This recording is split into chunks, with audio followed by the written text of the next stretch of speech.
The latest here and left the glass all fogged up. Raising more ghosts and facts, the stories warped up. SB 98, yeah, the ink is still wet, but the fraud claims missing proof, that's a heavy debt. Whoa. California numbers, nah, they plain it vague. Accusations like a fever, yeah, they feeling like a plague. Where's the spreadsheet of the crime, where the names on the sheet? Where's the spreadsheet of the crime, where the names on the sheet? Just broad brushing shops, yeah, they walking on the street. I'm looking for the facts, but I'm finding all the gaps. Caught inside the narrative, falling through the traps. Legislation should involve a rumor or a hunch. Independent shopped in shadows, too good in the punch. Give me proof, give me data, give me more than just a talk. Stop the speculation nation trail before we even start to walk. Independent networks, TPAs, which one's the snake? Or the insurer-controlled systems, where's the real mistake? Gary Hart a mic, yeah, I'm breaking down the wall. Exposing how they twisting up the narrative for all. Gary Hart a mic, yeah, I'm breaking down the wall. Exposing how they twisting up the narrative for all. Unsporty talk, yeah, it's industry chat. Lawmakers should. That's the signal! Go, go, go, go, go! Let's go freaking get here! This is Radio Freedom. No better, stop falling for all that. Restricting every shot for the sins of the few. Without the hard evidence, man, that's nothing new. Fraud should be prosecuted, yeah, put them in the cell. But legislation on a guest, that's a dangerous spell. We don't do speculation, we don't do the ghost talk. Facts in the briefcase, that's the only way we walk. I'm looking for the facts, but I'm finding all the gaps. Caught inside the narrative, falling through the traps. Legislation should involve a rumor or a hunch. Independent shopped in shadows, too good in the punch. Give me proof, give me data, give me more than just a talk. Stop the speculation nation trail before we even start to walk. Gary Hart, independent shops, we watching the floor. Ha, get the facts or get out. SB 988, we still waiting on the proof. Hey everybody, it is Gary with the Independent Glass Association, and welcome to another follow-up. We just got back from California. We were at the state capitol dealing with SB 988, and as all of you know by now, that is the N-coil template, the auto glass magical legislation that was started way over a year ago. This was in committee in 2024. Made its way through some iterations. The IGA got involved with opposing it. We even provided our amendments to N-coil. That's all on public record over a year ago. We want to establish the facts here. We want everybody to know that when it comes to dealing with this legislation and what is going on around the country, we have been in this game at or near since day one with this. So we are officially on record with N-coil. We are officially on record with all these states where the legislation has been progressing this year. And we're going to take you through this latest hearing right now. So buckle up. This is one of those another amazing like WTF moments where you just got to ask yourself, how in the world are we even getting anything done? And when it comes to the auto glass industry and this bill, you're going to hear some things that you'll go, what? And then you're going to hear some other things from inside the industry where you'll go, what? And we'll just break it down. Everything we're putting out here is our opinion, and it is based off of our testimony, us being there in person, and the things we did leading up to it. So with that, let's get right into this. We're going to we're going to just jump right into this here. Here we go. Look at this. Esteemed Chair and members of the committee, good morning. Thank you for the opportunity to present SB 988, which will provide a series of reforms to the auto glass industry governing insurance assignments, repair disclosures, billing practices, and claim solicitation. Auto glass claims are among the most common comprehensive auto insurance claims, with California accounting for more than 2 million claims between 2015 and 2019. Okay, so I want to stop it right here because this is kind of interesting. So do the math in my head, beautiful mind. It is 2026, yes. So he's mentioning this time frame that is only through 2019, and it was a very finite period of time. Now, some things to point out. If you go back through our videos, or if you even go listen to Senator Grayson's testimony, you will hear this number slide and change, and it's kind of weird. And then when you break that down, you say, okay, well, during that 5-year period, he's talking about, if you take those numbers, that means California was doing, I don't know, 420,000 insurance claims a year for auto glass. I don't know. Just you do the math, calculator, Google, use your favorite AI, whatever it is. But you will hear this number change. And it's interesting because given that we're in 2026, how has the claim volume actually changed? So if we're framing this as he is, and he wants to start this bill off by where he's leading into is making it sound like there are so many claims, this is going to tie back into the fraud part. So let's just keep going. Glass now has advanced technologies and components that require specialized installation and precise calibration, making repairs even more complex and more costly. As the industry has grown, some repair shops have used marketing tactics and assignment of benefits, which we refer to as AOB, arrangements that allow shops to bill insurance directly with limited consumer oversight. This can lead to inflated claims, overbilling, improper calibrations, reduced consumer choice, and increased safety risk. Disputed or excessive claims can also increase litigation and contribute to higher insurance premiums. So SB 988 addresses these concerns by restricting the assignment of policy benefits to repair shops and requiring upfront estimates and itemized invoices that reflect reasonable charges, improving transparency, accountability, and consumer safety. With that, I would like to introduce through the chair my witness today, Marion Smith, Director of Office of Strategy, Policy, and Government Affairs for the National Insurance Crime. Okay, I'm going to stop it right there. So let's just go back for a second. Some of the things that he's bringing up, all under this guise of consumer protection. This bill also has flip-flopped from coming out as consumer safety, meaning the recalibration ADAS notification part of it. But as you just heard him say, he dug into the weeds on some things, making it sound as if in California there is some if you're a shop out there, raise your hands, hit the comments below, and you tell me how many of you in California right now, since 2015, let's go back and use his time frame, 2015 through 2026, how many of you are direct billing? And I'm looking down at those answers and I'm telling you, nobody's direct billing. And nobody is using that assignment of benefits in California. Well, I don't want to say nobody. Let's just put it this way. I could not locate, using the tools at my disposal, I could not find previous or active lawsuits in the state of California against insurance companies based off of using the AOB for anything like a short payment, a late payment, or any of that. So when we get through here in the video, I'm gonna keep bringing this up. The other thing that he brought up is this bill also includes language about notifying the customer of the pricing, the things of that. Guess what? There's already a California bill, a law for any type of vehicle service that you must provide actually a written estimate or quote that shows exactly what is going to be charged.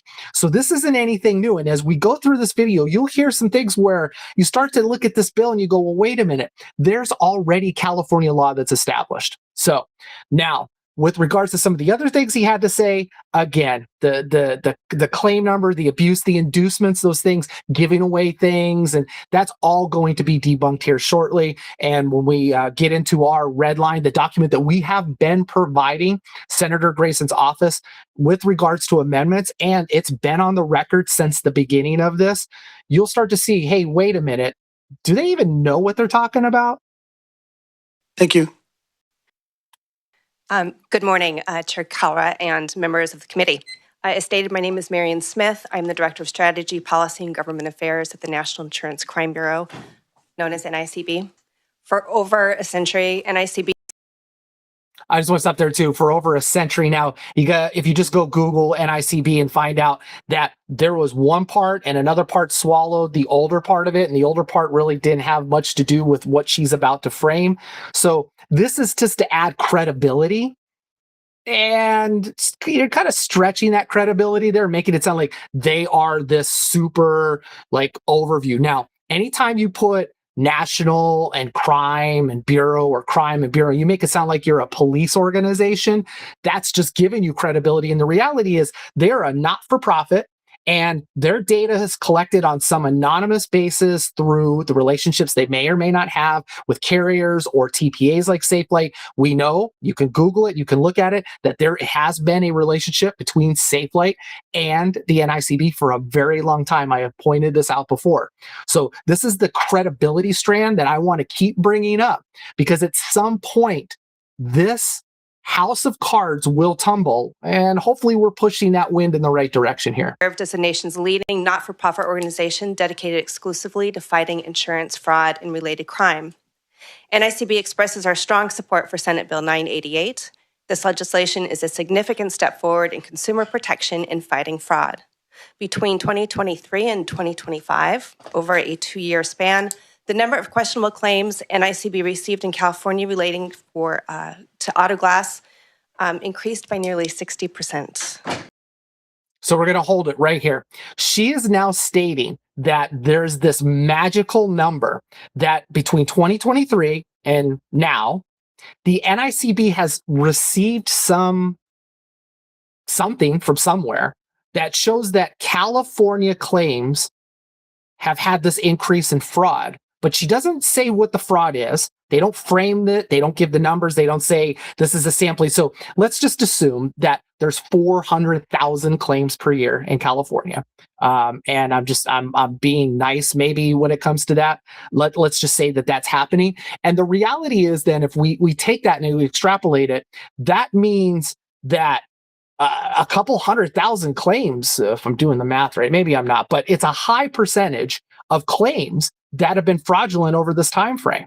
It's staggering, and there's just no way that the NICB is getting all claim data.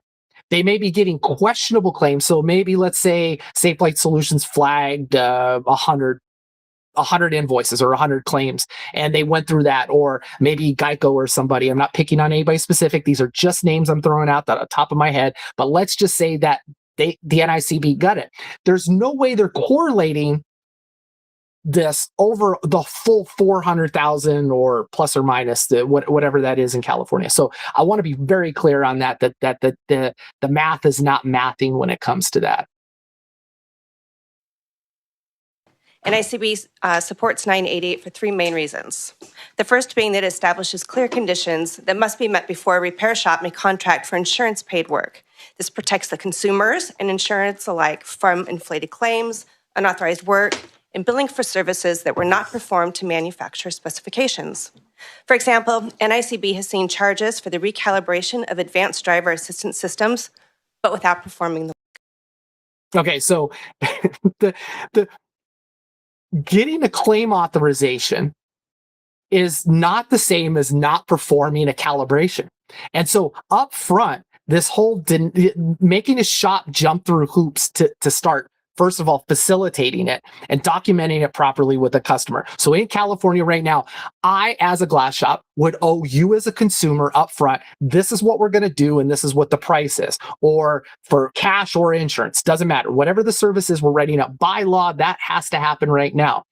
But the second part of this, so then if I need to go get a claim number, here's the problem. A good example that happens probably every day in most businesses, a consumer comes to you and they say, hey, I want my windshield replaced. You go, great. And you give them a cash price, and they go with it, and then they start, and then they get home and they relook at their policy or they look at their finances. They go, you know what? I want to change that to insurance. So they come back to you, and you're already doing this job. And now what do? You have to call and go, oh, I'm in the middle of the job and they want to change to insurance. by this law, you're good. You could be civilly fined. You're breaking the law in California if this was a law. So this whole argument, and it doesn't make sense. If you look at what she says at the end, she says that there's companies that aren't even performing that. Well, California has laws right now, as most states do, that the insurance company could come back and sue you. And in fact, we have seen this before, fraudulent billing in California. If you go all the way back to Auto Glass Now's original founder there, I believe in the Bay Area, just Google it, just look it up. These shops do get sued by insurance companies for fraudulent billing practices. And it's the gap between it. I think the last one that I can find information that has to do with billing issues, that they were claims that may or may not have existed, was with a company called Winifix.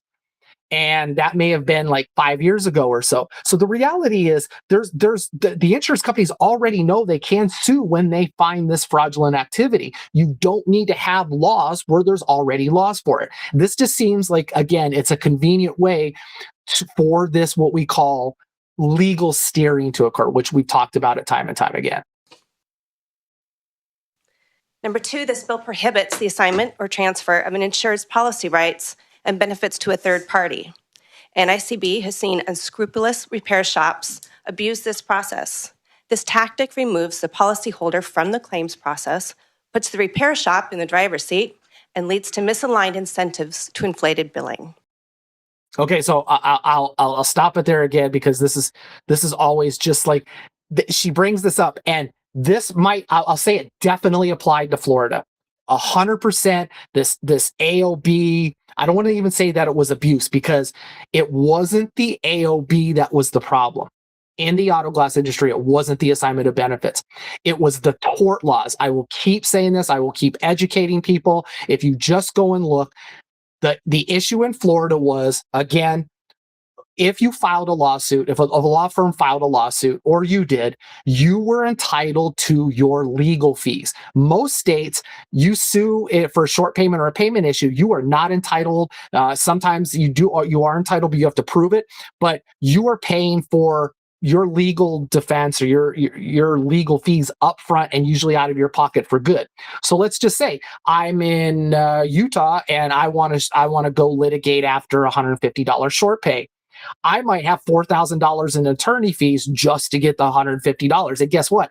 I probably can't sue for my attorney's fees. I can only get the claim for $150. Well, in Florida, law firms, good, bad, or indifferent, were out there representing these companies that were saying, hey, we're billing for what we feel is fair and reasonable. Because again, this bill also talks about reasonable pricing, yet there's no definitions. They don't talk about network and non-network. None of these things exist. In fact, most states, with the exception of, I believe, like Minnesota and a few other ones, actually have this defined. But that's the problem, is they're never really defined. And so in Florida, some shops were like, hey, I'm billing $1,000 for a static or dynamic calibration because they felt that's what they needed to bill. Is that against the law?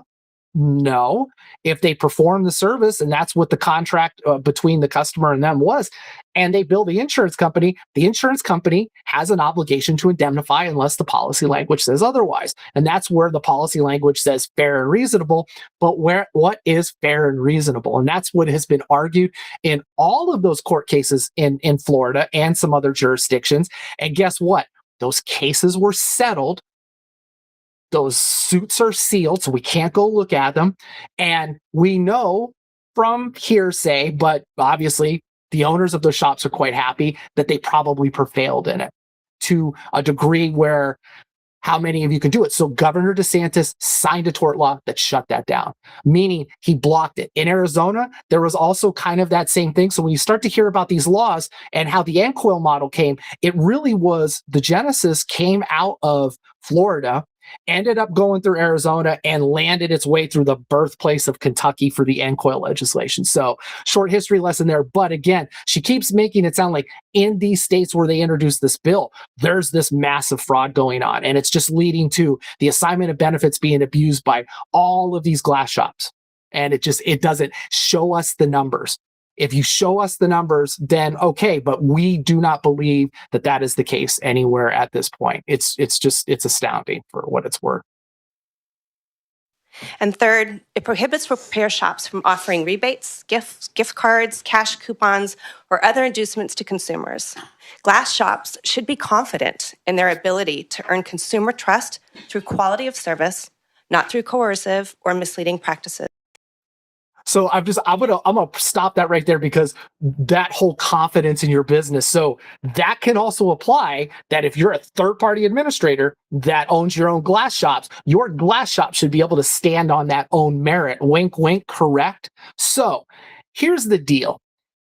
Businesses around the world, including in the United States, where we have all these freedoms and you could be an entrepreneur and you could build any business you want, you give inducements out as part of your regular business, whether it's discounts, you provide buy one, get one free. Like I know Jimmy John's and all these and McDonald's and Chipotle have specials. You buy one, you get one. Go on your Uber Eats or your DoorDash right now, and you're going to see inducements to get you to make a transaction. They're all legal. And where an inducement can cause fraud, states, including California, already have laws that protect that.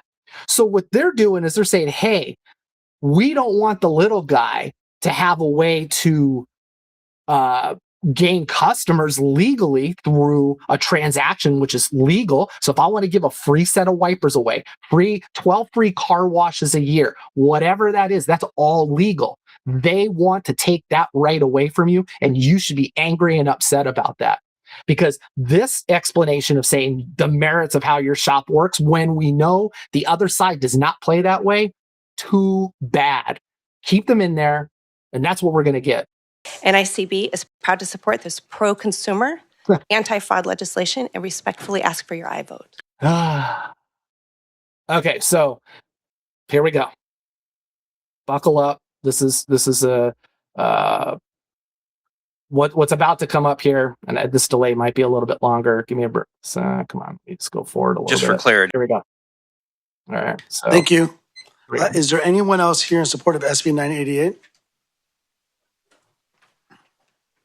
Hi, I'm Jacques Navant, president of the Auto Glass Safety Council.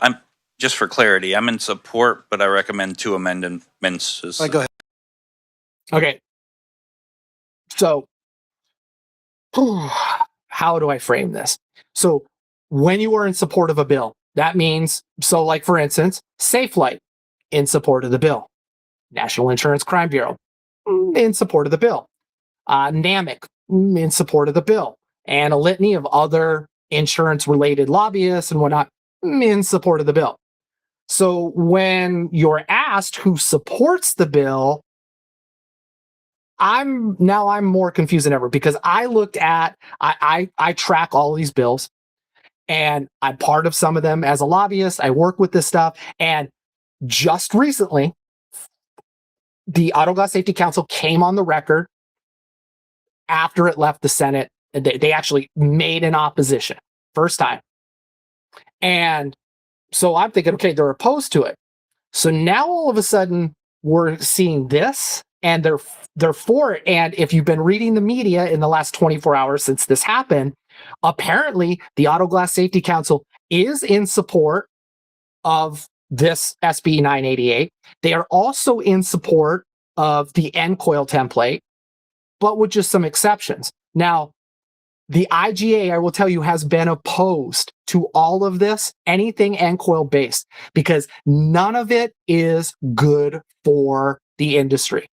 It's not good if you're the big guys, the little guys. It is not good at all. It only really suits one organization or one entity style, and it does not support the industry at all. And even the ADAS notification does not go far enough. It does not protect the consumer. It does not protect the industry, and especially with the red lines that are required, talk about the OEM language and things like that. So I'm very surprised that the Auto Glass Safety Council is actually in support of this. I would love to debate it and find out their side on a podcast. Maybe they'll join us.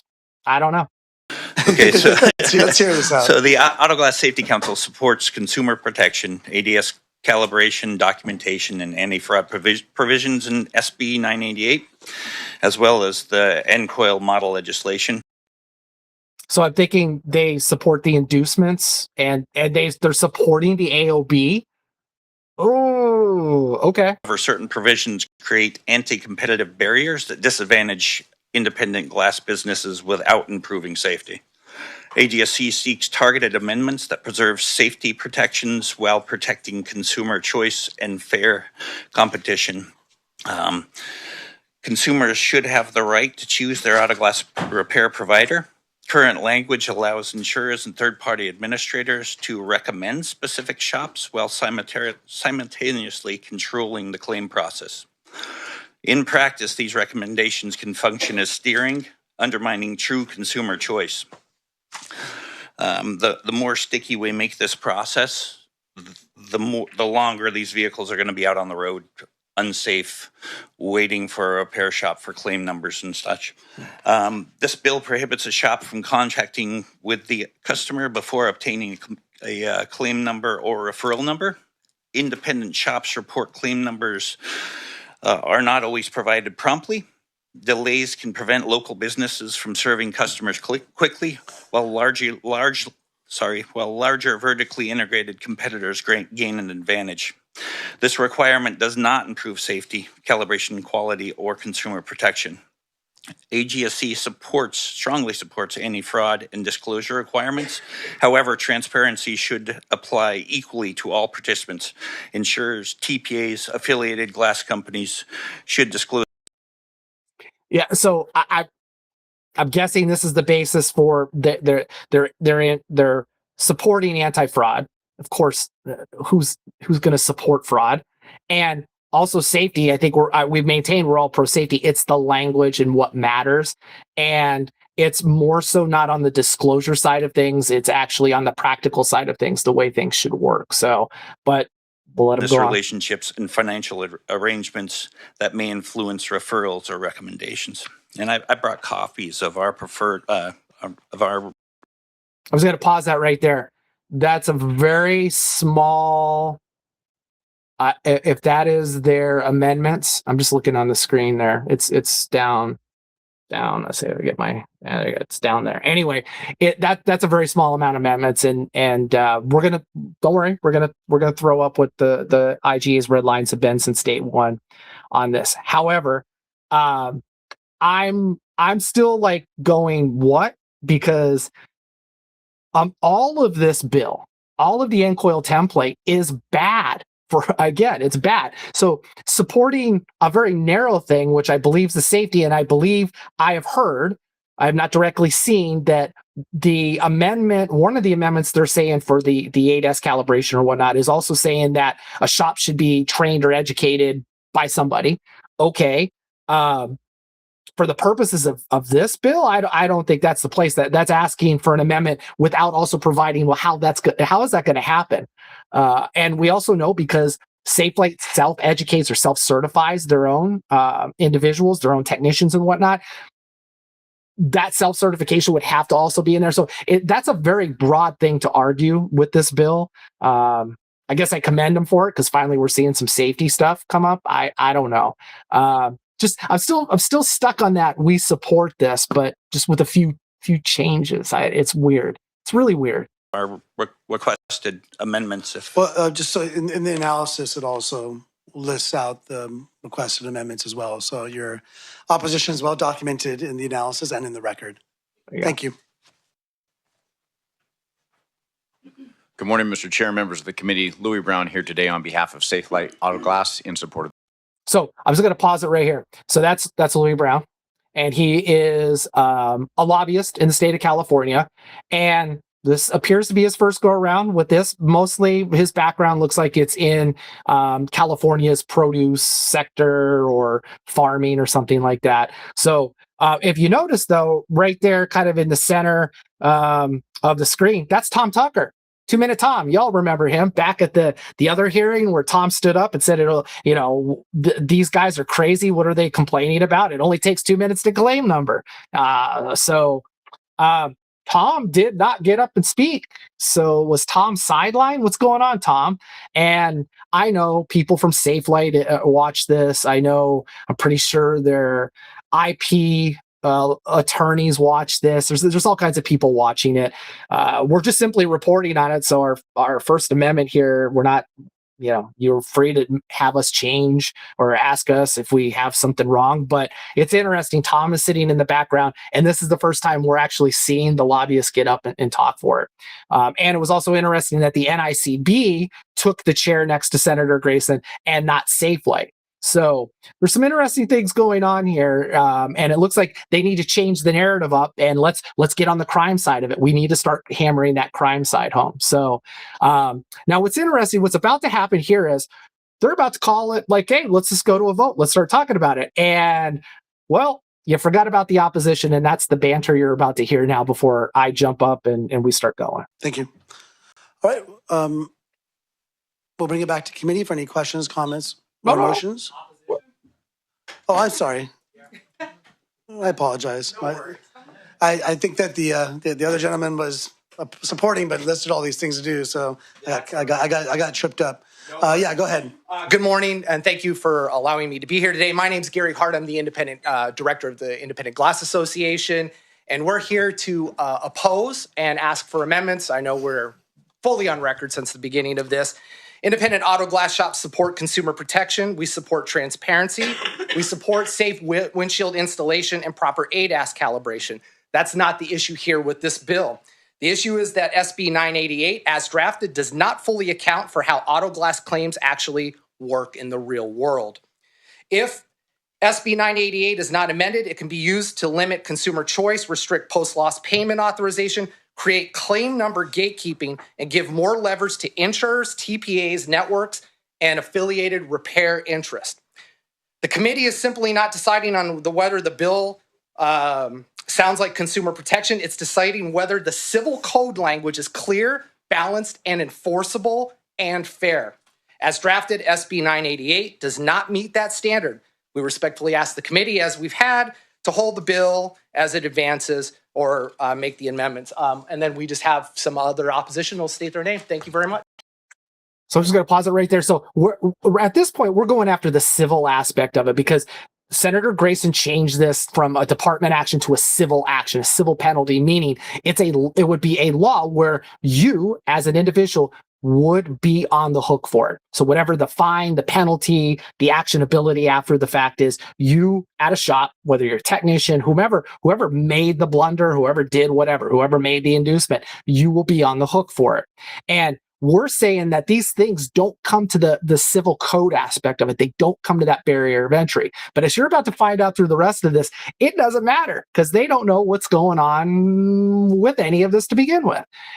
Here goes the testimony. So I just want to say the next three individuals coming up, again, thank you very much. The IGA worked in getting shops here to the Capitol. That is like pulling teeth. I went through several shops who were going to show up to actually make the next speech you're about to hear, that make this next testimony, and one after another bailed on me. They just keep bailing. These three individuals, two of them drove over 5 hours to be at this testimony and hearing, which was at 9 a.m. So thank you again very much. It makes a difference when you are on the record as an automotive glass shop. And certainly LaDawn for stepping in and taking this lead role as a glass shop to make her testimony. So let's listen to what she has to say. Thank you.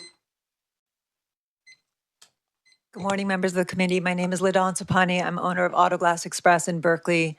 I'm here to respectfully oppose SB 988 unless significantly amended.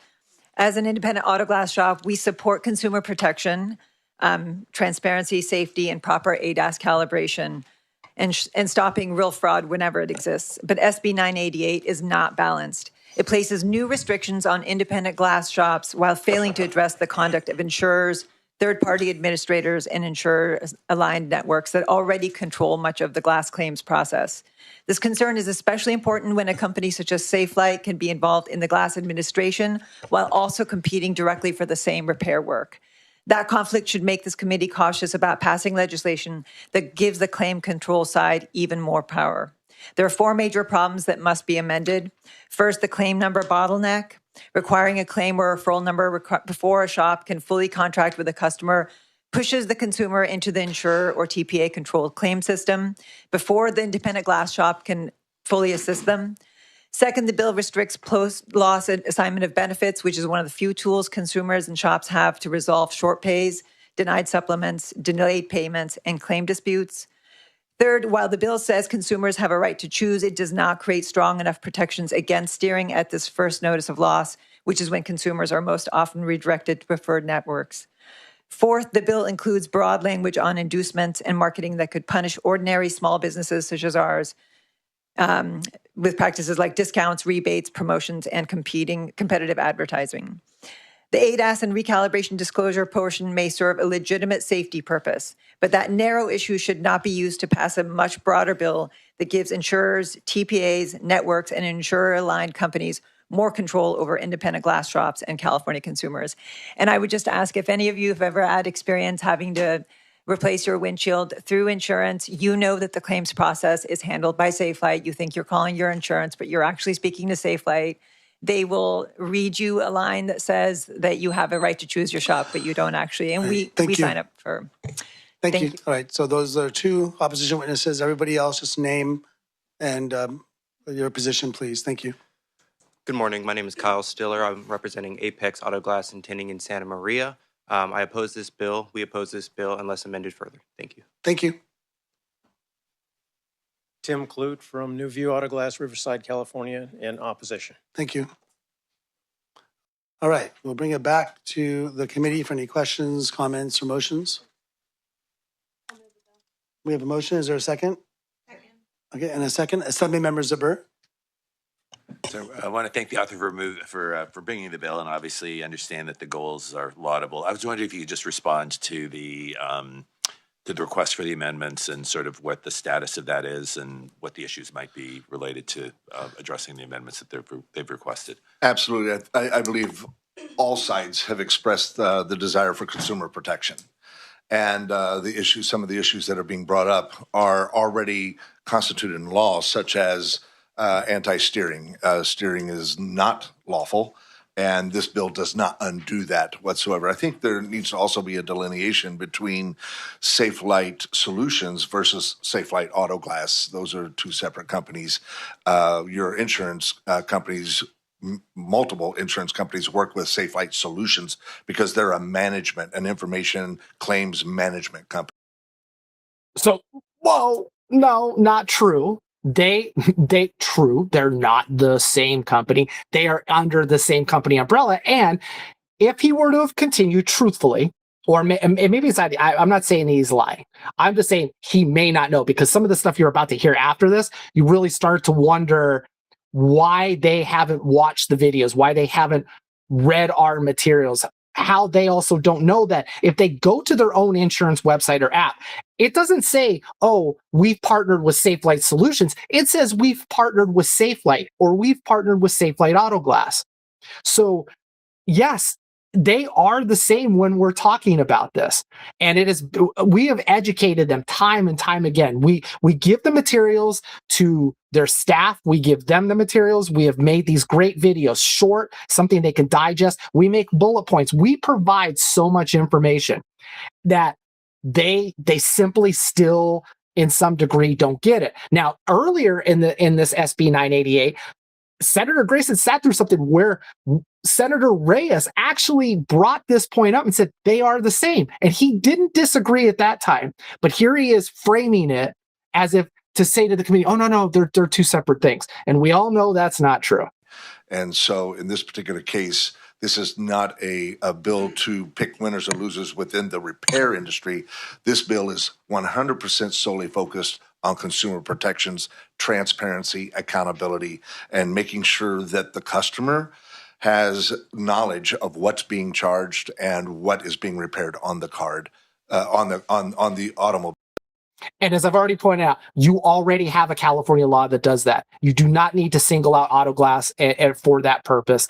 And that transparency and accountability only seems to be written in for glass shops. There is no transparency anywhere else, not for the networks that get to dictate this, not for the insurers that get to dictate this. Nothing in the process above the auto glass shop or the consumer is transparent at all. You're literally, like we keep saying, it is the fox in the hen house. I believe that was one of the videos we put out. I think it's also important to note that the consumer doesn't find him or herself in a situation where the auto repair shop is suing their insurance company and them have no knowledge of it. And show me where that's happening in California. So if you're the NICB watching, which I know somebody from there is, or you're, show us the proof in California on greater than a 1% scale of all, let's say 400,000 claims a year, where this is actually happening. Ball's in your court. And so that has a lot to do with consumer protection and why this is in here, to simply put another barrier up against any potential fraud. There's a lot of great actors out there, a lot of great repair shops, but there, as we know, in any industry, there are those that don't play well in the sandbox. And this is what this bill does, is provide transparency and accountability. Yeah, only to the auto glass shops. And you heard him say it puts another barrier. So that means you already have a barrier. You have a law that should work perfectly well for the state of California. Adding this just makes the civil aspect. So when it comes time to go to court, you've now put the taxpayers on the hook for having to defend this mumbo jumbo. It's just layering one bad idea on top of another, and actually not looking to fix the problem.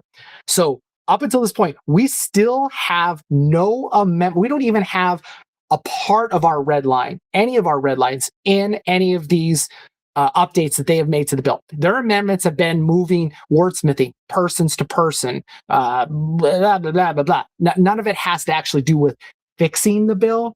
It's just been wordsmithing it to move it along. And by the way, we are always open. Our door is always open to conversations about amendments. We've read them as far as in conversational form, but would definitely look forward to any kind of an RN or language that would be a bit more suitable. Okay, so let's talk about that real quick. I'm not here to bore you to death on the what happens with these bills, but this is what he's talking about. So we are using, this is their, what you see that's not red line, this is their draft of the bill. And we come through, and for instance, right here, where it says for the AOB, we're adding sections that say third-party administrator means, we're actually now defining this. And referral network means we're putting in language that forces visibility, that transparency. So when he's saying, well, shops should do this, we're saying, okay, if the shops have to do this, so do the TPAs. So that means that they have to say that they own the shop. They have to give that disclosure. There's all those things. This has been part of this has actually been our template now for, since we, the IGA introduced their Auto Glass Fairness Act. So that's been part of that. And actually that's what got introduced in South Carolina. So just go look up the South Carolina Auto Glass bill. That is the IGA Fair Auto Glass Act. So as you just go through here, you see where we redline things. So here, before or after, it's that. For the purposes of this, we say this. When it comes to like ADAS and disclosures. So Auto Glass Safety Council saying, oh, we love that. But we're saying, yeah, well, hold my beer, because we want to put in based on the manufacturer published procedures, service information, or generally accepted industry information available to the glass shop. Also, they can't prevent the authorization for OEM parts if the OEM says that's required. We're putting that in here. Contracting for the claim number, we striked all of that out. Here's our language for it. So this is what that document actually looks like. It's available on our California website. You can go and read this in its entirety.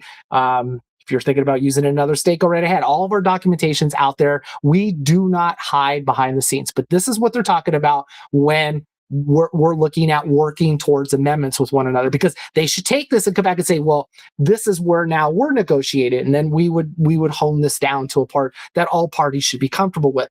Maybe not the insurer or TPA side, but certainly with us, we believe we can work to actually get good resolution on this. And it's worked. Virginia, it worked. Washington, it worked. Illinois, it's been working. But glass shops have to stay engaged. So let's go back to the testimony. This has been fun. Esteemed Chair. Hold on. So I got to. Auto Glass Hold on. All right. Knowledge of it. And so that has a lot to do with consumer protection and why this is in here, to simply put another barrier, kind of an RN or language here we go. that would be a bit more suitable. I haven't dug deep on this bill, but obviously, I think we all have an interest in making sure that, that the independent and the smaller businesses have an ability to continue to compete effectively. And so I would just ask that you continue working with the opposition on some of the concerns that they're raising and seeing if we can sort of narrow that gap. And Assembly Member, being a small business owner, I wholeheartily agree. Yeah. And Yes. with that, We'll see. We'll see. He's on Thank testimony. you. We'll see. Assembly Member Dixon. Okay, here we go. Buckle up. I am supporting Buckle the up. bill, and I appreciate your comments and in terms of addressing those needs. I have mainly a question of curiosity. I'm not familiar, I'm not a lawyer, I'm not familiar with the consumer code on auto repair. Are there different provisions for insurance coverage for every part of the automobile? I mean, if the steering wheel goes out or the lights go out or the automatic computer system goes out, do we need to address every part of the automobile in the repair process and ensure that the consumers are being protected? I don't think it needs to go to that extent. And the reason why is because there are different types of insurance.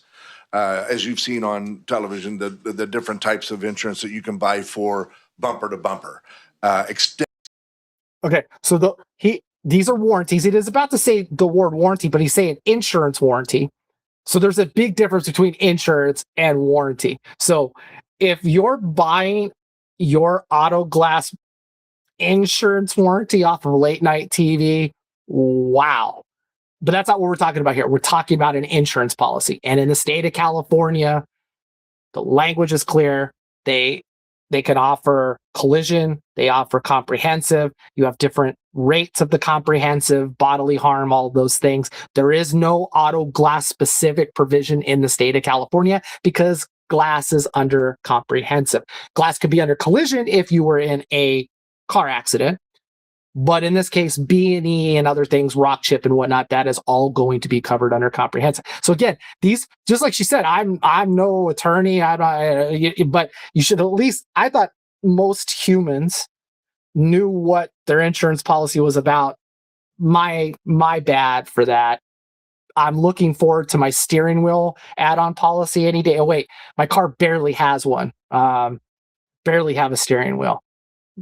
So maybe I'll go with the if my radio goes out one. But anyways, I jest. Insurance warranties.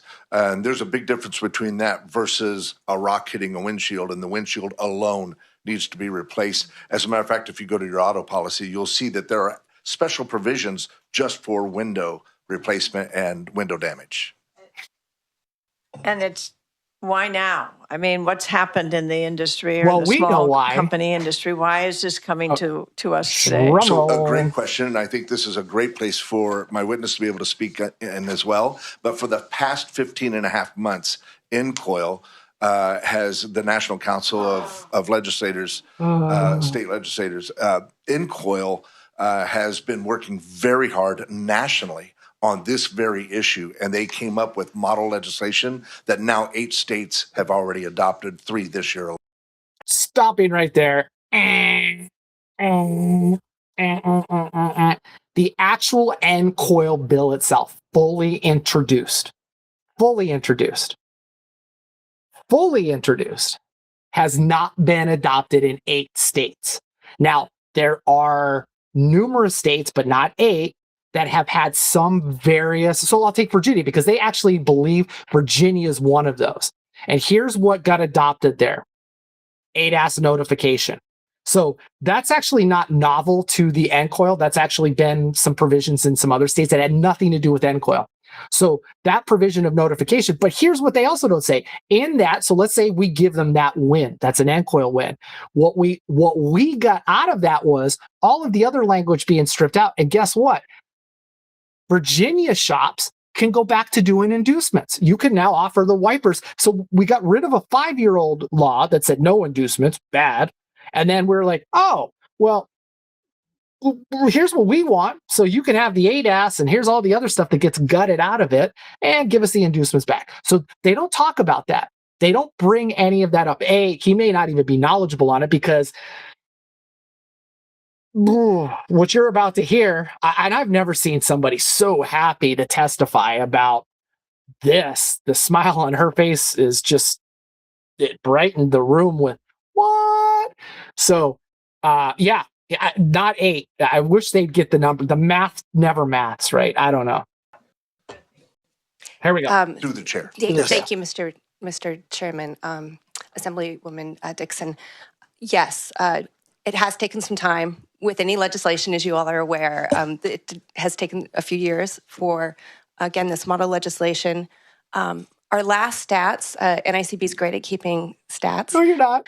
Back in roughly 2023, Yeah, before roughly. the NCOIL bill came out, California was ranked 3rd in the nation for claims. Okay, so I'm going to stop it right there because claims, yes, there's a whole thing about loss, and there is a stat where California was ranked 3rd, but not for what she's about to say. Not what she's about to say. And the proof is, give us the spreadsheet, show us the data, because what they're doing is, if you kind of look it up, there's no mention of auto glass. They're lumping in all claims as a generalization, and then they go off into fairyland by lumping in Florida and Arizona into this. And then they're claiming, well, Florida's under control, but Arizona is now actually on the target. I'm in Arizona. I'm not aware of any wide-scale fraud. Here's what they don't like. They don't like gift cards. That's their problem. They can't compete well here because on the merits of them not being their corporate thing is don't give things away. And if we do, we just discount the hell out of it. That's their giveaway. So take it for what it's worth. And the smiling, I don't know what's wrong. Questionable claims regarding auto glass. Florida was first. And Florida was one of the first to pass these Already bills. talked about so it. unfortunately, I believe your state of California probably ranks 2nd as far as questionable claims. So probably. So she goes from saying you're this to probably, and now this whole questionable claims. And again, define what is the definition of questionable claims. And in the spirit of that, a questionable claim just could be like, we got this job. We're just not sure. Did they really calibrate? Or we're not sure of this calibration report. Or if they said they put OEM in and did they not put OEM? And hey, if you don't remember California, not too long ago, the company who's sponsoring this bill, they had some allegations from a whistleblower that they committed fraud, and there was a, hey, we didn't do anything type of settlement. Everybody can go and Google it. So if that questionable claims were these numbers, I think we see where they're coming from. To auto glass. And so it's a growing concern. Fraud increases premiums. We all pay for it. It's not a victimless crime. And anything that we can do to ensure that our rates can stay as low as possible. What is she smiling about? Let's go after the bad actors. Let's go after that. And this bill does that. Yeah. So their company included, right? The company she's working and that, okay. Appreciate this. And little do we know that you're here to protect everyone with a broken windshield. Well, I appreciate that. Thank you very much. Wait, so is she the auto glass superhero? Like she's saving all of us insurance policy people? Like, are you kidding me? I don't know. But the smiling back at that whole thing was weird. And if that was staged or somewhat talked about, makes it even weirder. I don't know. These things always come up. It always surprises me. And we got to get through this in an hour, but all right. Thank you. Assemblymember Pappen? Just very quickly. I think when it comes to auto glass, it's one of the few areas in insurance where liability is not really an issue, right? So the carrier must reimburse. And I appreciate the idea that, okay, liability is established. And how do we make it that we're paying just what needs to be done to rectify the situation? And everybody has different deductibles. I recognize that. So we're all in this together. So I appreciate the bill. Whoa. So let's just pay what? What's going on here? Like, do we just need to pay the bare minimum and then we're all in this together? Like this? I don't even know what this, I mean, if you just need to say, like, I'm not sure if you just need to say so many words per hearing or per month to not lose the office pool, or I don't know, but that statement right there, just bizarre in itself. I don't know what these high five congratulatory things are, because if they would actually take a moment to learn to ask for the numbers. So if somebody comes to you and they say, I want you to support this bill, and this is why, and you go, oh, where's the fraud? Can I see the data? You may not be a mathematician, but you got somebody on your staff. In fact, the state of California has economists, they have lawyers, they have everybody. Every big organization does. You just hand that data to them and go, are they lying to me or not? And then you take the data back and you go, I don't believe you're telling me the truth. I can't sponsor this. Data is everything. The math needs to math. I don't know, but this, I don't even know what that was. The bill, and I will be supporting it today. And if Of course we you haven't will. moved, I will make a motion for it. Oh, we do have a motion. Any other questions or comments?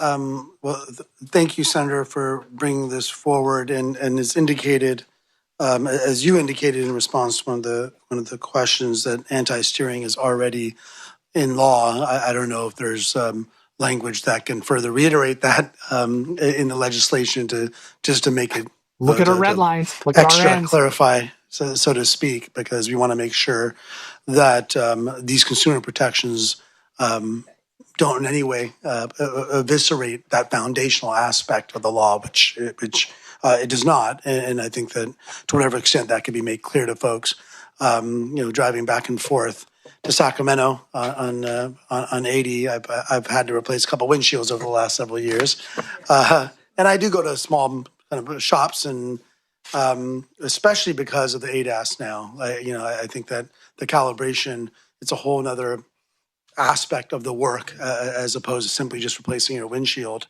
And the technicians are incredibly competent. And I don't see with these protections why I would stop going to my local glass shop that I've now become too friendly with. I can tell you some reasons why. But I appreciate you, continuing to look at and some of the opposition concerns. And I do think that there needs to be some, legislation in terms of reining some of the AOB abuse as well. And ultimately, I think, as you referenced, this is kind of a national movement in terms of the new environment we're in as it comes to the technology that's involved with our vehicles in terms of modernizing our laws and making them consistent with other states. And hopefully enough states do it, you can get a federal standard that will be consistent with that. No. So you go from talking to safety, this whole ADAS thing, but recalibration in ADAS has nothing to do with getting a claim number. It has nothing to do with the assignment of benefits. It has nothing to do with fair and reasonable pricing. It has nothing to do with any of the other garbage that's been introduced in this NCOIL bill at all. At the bare minimum, the ADAS requirement should be that the customer is notified that they have one or more systems that requires this type of calibration or recalibration after the fact, that the OEM says that it must be done. And then in the course of the claim transaction, an insurance company or their representative cannot deny the OEM part, the OEM labor, or anything else. They cannot deny it. They cannot change it. They cannot delay it. They have to approve it. And that information is readily available all day long to them and everybody else in the industry. If you just want that, then let's just do that. Virginia just did that. So a federal law, well, you got that garbage hanging out up there. And I still, there's a lot of people going, oh, Hart, it's going to be good. And it's you know what? It's going to be good for specialty vehicles. It's going to creep into this and it's going to ruin it. Time will tell. I may be wrong, but considering how all these laws work, and you're watching this right here, you're watching a group of individuals that have little to no experience with insurance policies, little to no experience of how the industry actually works. They're taking the word of an organization that is just like NCOIL and NICB. They're not for glass shops. They're not for us. They're for insurance companies. They work solely with the big guys. Little guys, they don't get involved with that because that's not going to get them members. That's not going to get them membership. And here we are. And they're not going to disclose it, and they don't have to disclose it because they're a privately held company and they're just going to use the numbers. Where they can be challenged is in testimony like this. Bring it, because if you stammer and you stutter and you do not bring that information, then you're casting doubt. The other area could be in litigation. So forced to bring the NICB data in. So if down the road any of these laws are enacted and any shop wants to push this in a lawsuit, you could start unraveling that, saying, show us the questionable claims data, all this data that you're getting. And that leads down to another whole data privacy thing that I'll bring up in another episode, but let's just wrap this up. I always want this under an hour, but there's always so much to unpack. But we don't wait for federal consumer protection in California. We move forward where we see fit. So, would you like to close? I hear your comments, and they are noted, and respectfully ask for an aye vote. Thank you. Motions do pass to appropriations. Calra? Aye. Calra, aye. Macedo? All right. Macedo, aye. So there we go. So here's the deal. Brian? Connolly? Here's how this ended for everybody, just so that everybody gets the deal. We left right when they were done. This is passed now to the Appropriations Committee. So now the Appropriations Committee, they kind of have the summer off. So there's going to be a delay here. Now, they could sneak a meeting in by the end of June. From what I understand, they've all already, they're done. They're done for the session, for this part of the session. They will usually historically take July off, and they're back at it in August. So in the meantime, though, Senator Grayson, and as we were approaching the elevator, he was coming out, we were coming out. His assistant asked me again to provide our red line, which we have done again. That is in his office. So what you've seen here, we have refiled this again. It is part of our official testimony and our official records that go back now many months in this. So that is on record. We are working with his office to see these amendments happen. And at the same time, though, just as you saw, as I explained at the beginning of this, we had 3 shops show up. I'm so grateful. So thank you very much. Thank you for any shop that engages with us to get this stuff done. As you can imagine, there's several things. If you live in California, you already know how expensive it is to live there, to work there. For us traveling to do this, we cannot just rely on membership fees alone. If you look at what you're paying, most of you out there are paid $240 a year. That doesn't cut into how we can fund being there. And it is important that we are there. And I ask that if you can donate, and you can donate $5, $500, $5,000. But please, if you're in California, to continue to support what we've already done, go to iga.org/California. The donate button's on that page. Donate what you can. Also, if you're not a member, please join the IGA. Just not for the advocacy. We do a lot of other things. But the biggest part going forward is, and I think everybody at this point has realized, because we sounded this alarm over a year ago, this model template is going across the country. Other groups have been slow at the wheel for whatever reason. And if they're choosing to get in the game now, that's great, and we applaud them for it. But also we're saying, understand the whole thing. Understand what's going on. And as far as the safety aspect goes, just as we introduced in the bill, we did put provisions in our own Auto Glass Fair Act that says things about accreditation. We have mentioned the AGRA standard. We have mentioned other areas where you get trained and certified, that yes, we are asking for those things in there. But for this bill, we just want to get the bare minimum in there, come back, get this passed in a very minimal way, or stricken so that we can restart with a better bill. So this all takes the time. I thank everybody for watching this. Again, those shops for showing up. Just remember, it's here. If you have questions, you want data, you want to ask us about anything that we're doing, things that we've had, throw it up on social media, send me an email, have a phone call. You want to get on a podcast and debate me, or talk about things, let's do it. I'm not one to just go, hey, a silence is deadly.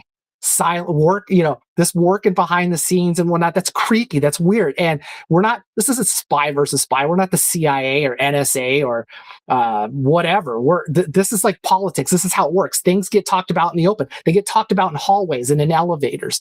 That's how this stuff happens. And so we're going to report on it. We're going to give our opinion. We're going to tell you what we're doing. We are here for the industry. The IGA is here to serve you. So with that being said, thank you very much for tuning in. Thank you for continuing to support the IGA, continuing to support whatever I'm doing, whatever this is. And hopefully maybe somebody will buy me a coffee one day or something, because man, coffee in California is not cheap. And that Thank Clutch Hyatt had in-room coffee for once. Pretty sure somebody probably washed their articles of clothing in that coffee maker, but I didn't care. I needed it on that trip. So anyways, everybody, thank you again. It's been Gary Hart here with the Independent Glass Association, and we'll see you in another podcast or in person or probably on a social media thread or something. So take care. Bye. Oh yeah, watch this.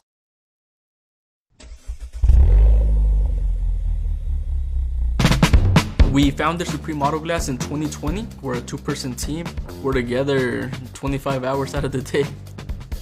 Since we founded Supreme Auto Glass, we've always used Seeker products. So we put our trust in them and our clients trust us. Being able to use a product that's primerless to glass, we save a lot of time and money not having to activate the frit, letting us install more windshields in a day for more profit for our small business. The gunability that PDG Premium has is far superior. It has a short cutoff string, and the decking is also a lot firmer, so you don't have to worry in the summer when we set the glass that it's gonna ooze out of the sides. Choosing a premium adhesive is the insurance that we have to make sure the customer is safe and the bond is unbreakable.